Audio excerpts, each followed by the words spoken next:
Alright. Okay. This used to be my PC actually. This Samsung one. Surprisingly, this is PCI 3, but this is only 128 gigabytes. This which used to be for my data disk for the Meta Quest games, but it's not in my PC anymore because if I go ahead and come down here, so there's that Western Digital drive, which that SSD, the Western Digital drive, which has a server pad on it. I'm using that as a boot drive. Down here, there's the new SSD right here. Right here, the silicon power SSD. It's kind of hard to see because there's not much light. Got my phone as a flashlight. If you see there it is. Now, silicon power drives are, I believe they're Asian. If I remember right, they're Asian. These drives are pretty good actually, pretty good budget drives.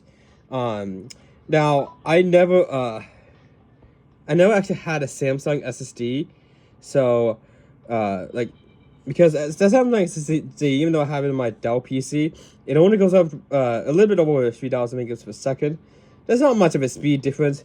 This one feels fine for VR games. It goes up to like at least over 2,000 megabits per second.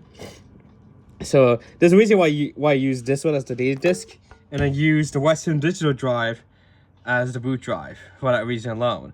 And no, even though this motherboard says it supports PCIe 4, my CPU is limited to PCIe 3. So if I put a PCIe 4 or 5 SSD in here, it's just gonna be bottlenecked from the CPU. So this one here is a PCIe 3 SSD as well as the Western Digital one. The only reason why I chose this SSD because it's PCIe 3 and there's no bottlenecking with that SSD. So there's a reason why I chose that SSD drive. Plus, Samsung drives are pretty expensive. Like, I tried going for the cheapest PCIe 3 Samsung SSD. They're really expensive for some reason. So I went for that reason alone, for my budget at least. And if you're wondering about my Saban SSD that I used to use here, it's in an enclosure right now, and I don't have any plans to put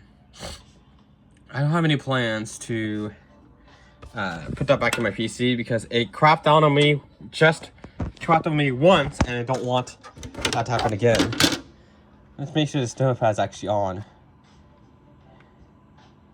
Just want to make sure the thermal pad's on because I just need the thermal pad for that one, even though it's a PCIe 3 because it's an SF550. That one actually kind of needs the thermal pad because that 1 terabyte of storage space is on one chip, and the controller has to work hard for it. So that's why I put the thermal pad there to dissipate a bit of the heat. Now I know this PC had heat sinks, but I basically took it out because I wasn't bothered. Put it back on. It was too difficult as well. So yeah, at least it will do for now, because the sticker doesn't cover the chip, so it doesn't act as a heatsink. However, for the silicon power one, it has a sticker to dissipate heat. So yeah. Now I have not actually. This is my first time I ever even used an NVMe drive from Silicon Power. I've used the SATA drive from Silicon Power, and they're really good. They go up to like 500 megabits per second, which is perfect for a SATA drive. But yeah, that's just my first time I got that as SSD because I know Silicon Power is a really budget drive, and I'm going to be getting a new PC soon, so I didn't want to spend too much on upgrades to this PC because I'm getting a new PC.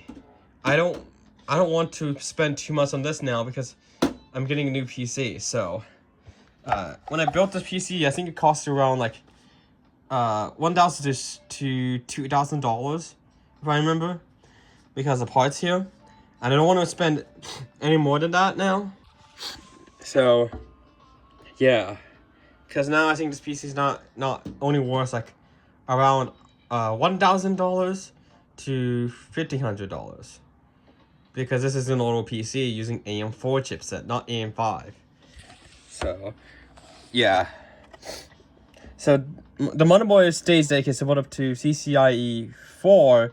However, the CPU is limited to PCIe 3. So that's why I'm purely using PCIe 3 in the PC.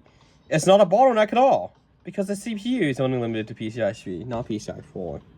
So yeah, it's not bottlenecked by it at all.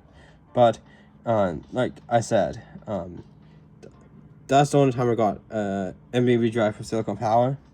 The Silicon Power drive is pretty good. It took a while to load a couple VR, but that could just be because it was loading the files, and normally that takes a while. But after it loads all the files, it boots up faster. So I think it just has to cache over to the RAM to get that to work.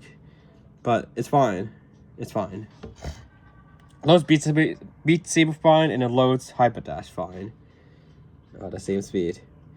But yeah, that's the only reason why I got Silicon Power drive.